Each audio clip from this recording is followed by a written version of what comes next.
राम राम जी सभी को। मेरा नाम सुरेश कुमार है और मैं जींद हरियाणा का रहने वाला हूँ। फ़िलहाल मैं इंग्लैंड में रह रहा हूँ और ये मेरा वीडियो बनाने का उद्देश्य है। मैंने फ़र्स्ट टाइम ये वीडियो बनाई है। मैं इंडिया में हरियाणा में एक फार्म स्टार्ट कर रहा हूँ, बना रहा हूँ। ऑलमोस्ट अभी अंडर कंस्ट्रक्शन है।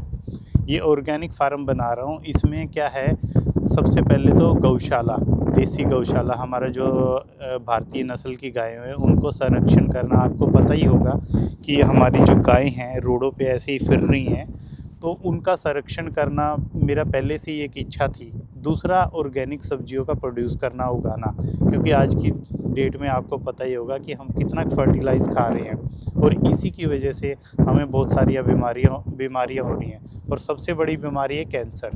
कैंसर की वजह से बहुत सारी मतलब यंग जनरेशन में भी ये प्रॉब्लम आ रही है। उसी वजह से को देखते हुए मैंने एक पहल की है। नो डाउट, ठीक है, मैं बाहर रह रहा हूँ, यहाँ पे काम कर रहा हूँ, लेकिन मेरा पहले से एक सपना था जब मेरे पापा जी थे यहाँ पे इस दुनिया में, कि एक ऑर्गेनिक फार्म बनाएं, एक ऐसा बनाएं अपने लिए कि सुकून भरा। मैं आपको बताऊं, मेरे पापा की डेथ भी कैंसर से ही हुई थी और इन्हीं चीज़ों से हुई थी कि हम इतना केमिकल खा रहे हैं और जो हमारी फसलों में डाल रहे हैं। अगर आज से 30 साल पहले की बात करूं तो मुझे नहीं लगता किसी को कैंसर का पता भी था कि कैंसर क्या होता है। लेकिन आज अगर एक गांव में देखें तो 90% जो डेथ रेशियो है वो कैंसर का है।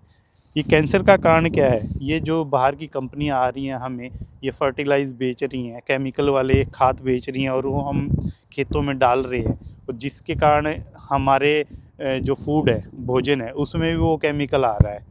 उसी की वजह से हमारा ये प्रॉब्लम आ रही है और हमारी जो धरती है वो बंजर होती जा रही है। पहले क्या करते थे हम, हर घर में गायें होती थी, हर घर में बैल होता था, तो हम क्या करते थे, उनका गोबर उनका गोबर खेतों में डालते थे। वो गोबर की खाद जो थी वो जैविक खाद बोलते थे उसको, वो ऑर्गेनिक होती थी। और जो हमारी जो बीज होते थे वो भी ऑर्गेनिक होते थे। आज तो हम दुकान से बीज ले आते हैं, दवाई ले आते हैं, पेस्टिसाइड जो भी आते हैं उनकी दवाई डालते हैं और फसल काट लेते हैं, और वही फसल हम खाते हैं। वो हमारे इतना हुआ, हमारे इतना हुआ, हम बोलते हैं कि मेरे 70 मन हुआ, 60 मन हुआ, लेकिन उसके पीछे का हम ये नहीं देखते कि हमने कितना केमिकल डाला है इसमें, हमारी धरती को ख़राब किया है। धरती में बहुत सारे जीवाणु होते हैं, जीवाणुओं की वजह से धरती हमारी ज़िंदा रहती है।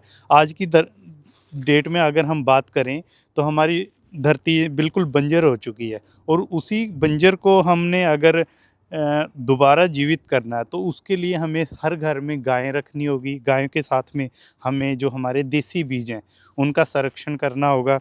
उनके संरक्षण, बीज के संरक्षण के बाद हमें क्या है कि खेतों में गायों की गोबर की खाद डालनी पड़ेगी, और एटलीस्ट खुद के लिए इतनी पैदावार करनी पड़ेगी कि हम ऑर्गेनिक चीज़ें खा सकें।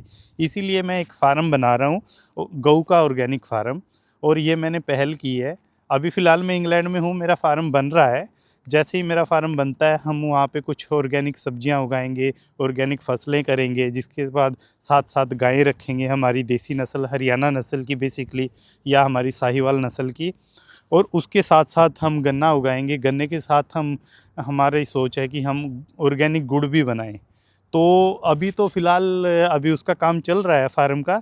जैसे जैसे फार्म रेडी होगा मैं आपको बताता रहूँगा क्या हमारे फार्म की प्रोग्रेस है। वैसे मैंने इंस्टाग्राम पे अपनी वीडियो में डाली हैं, रेगुलर डालता हूँ अपने फार्म की प्रोग्रेस की, कि मेरा फार्म कहाँ तक बना है। यूट्यूब पे भी मैं एक दो वीडियो डाली हैं, लेकिन अभी कंटिन्यूसली रेगुलर यूट्यूब पे भी मैं वीडियो डालता रहूँगा। धन्यवाद जी, जय हिंद।